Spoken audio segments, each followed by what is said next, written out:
Μπορούμε να πούμε, άμα θέλετε, για τις φωτιές. Παράδειγμα.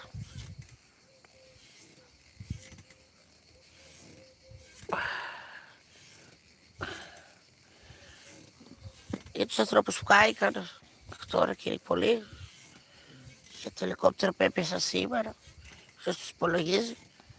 Παίρνουν 3,60 και με κίνδυνο να χάσουν και τη ζωή τους. Κανείς δεν το υπολογίζει. Σπουδαίο πράγμα. Μετά θα τους ανακηρύξουν και ήρωες. Θα το καταλάβουν.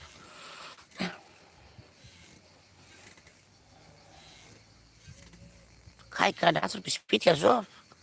Κανένα δεν μας νοιάζει.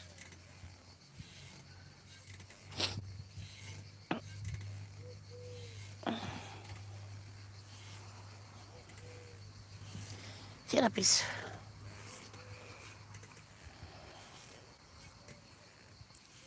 Μετά θα σου πούνε κλιματική αλλαγή.